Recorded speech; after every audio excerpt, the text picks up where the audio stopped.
कार्यक्रम दिव्यांगों का समारोह है, उसमें संबोधित कर रहे हैं कार्यक्रम को गोविंद सिंह डोटासरा। हम लोग अब सरकार ने घोषणा की है, कर रहे हैं। ऐसे लोगों को हमें सुविधाएं प्रदान करने के लिए सरकार अलग अलग समय में अलग अलग प्रयास करती है और करना भी चाहिए, क्योंकि समाज में वो लोग जो पिछड़े हुए हैं, चाहे वो शैक्षिक दृष्टि से हो, चाहे वो सामाजिक दृष्टि से हो, चाहे उनके पास में कोई संसाधन नहीं हो या उनके साथ में कोई प्राकृतिक आपदा के कारण से उनकी दिक्कत आ गई हो या शारीरिक रूप से कहीं न कहीं वो विशेष योग्यजन की श्रेणी में अगर आ गया, तो उन लोगों को हम किस प्रकार से सरकारें मदद दें, किस प्रकार से क्या करें।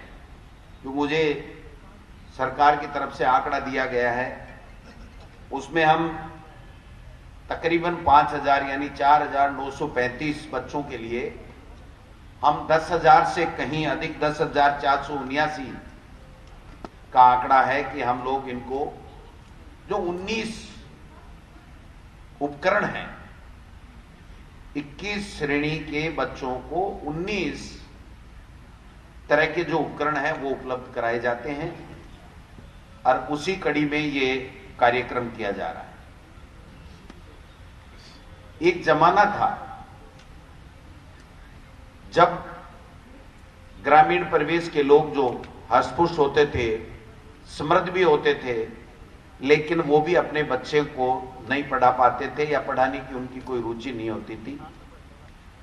बेटियों के लिए तो वास्तव में बड़ी दिक्कत थी। मैं कल परसों जैसलमेर गया तो मैडम मैंने देखा कि आज भी लड़के और लड़कियों को एक स्कूल में नहीं पढ़ाते हैं। माँ बाप की सोच अभी तक नहीं बदली है।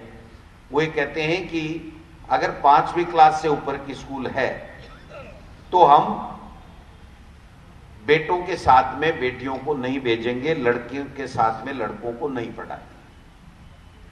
आप समझ सकते हैं कि आज से 50 साल पहले क्या जमाना था और आज धीरे धीरे शिक्षा के प्रति, स्वास्थ्य के प्रति, अपने कैरियर के प्रति, अपने जीवन के प्रति, अपने माँ बाप के प्रति, अपने टीचर्स के प्रति जो रवैये में बदलाव आया है, वो समाज में विभिन्न वर्ग के लोगों ने जो अपना योगदान दिया। लोग पढ़े, पढ़ करके अधिकारी बने, व्यापार किया, शिक्षक बने,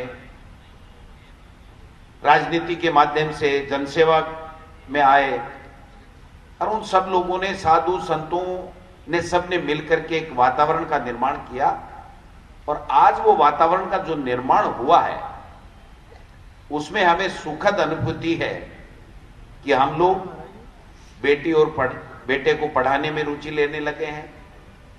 आज किसी परिवार में अगर एक बेटी है, बेटा नहीं है, तो भी उसको वो यही मानता है कि बेटा और बेटी में कोई फर्क नहीं है। बहुत से ऐसे लोग हैं जो ये मानने लगे। अब कोई छोटे मोटे पिछड़े इलाकों की आप बात छोड़ दीजिए, वहां पर भी जब समझाया जाता है कि बेटे और बेटी में कोई फर्क नहीं है, तो आज लोग समझने लग गए हैं। और है भी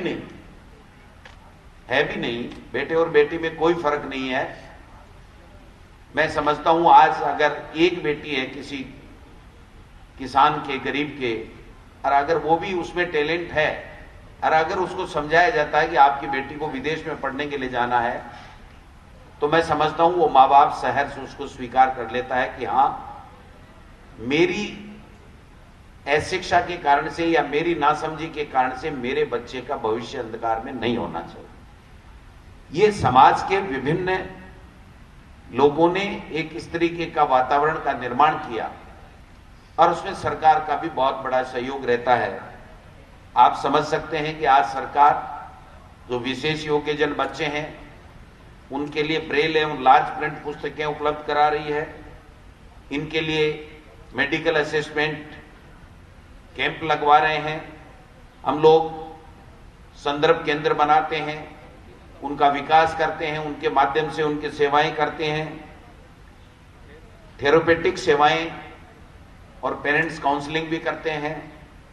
हम लोग पुनर्वास विशेषज्ञों का भी प्रावधान सरकार करती है और माता पिता को सबको काउंसलिंग करके इस बात के लिए तैयार किया जाता है कि जो ईश्वर ने जो कुछ दे दिया उसको हम कैसे बेहतर बना सकें, इस बात का प्रयास किया जा सकता है। और उनको समझाया जाता है कि कोई जरूरी नहीं है, अगर वो विशेष योग्य जन है उसमें किसी चीज की कोई कमी है तो उसको कमी नहीं बतानी है हमको।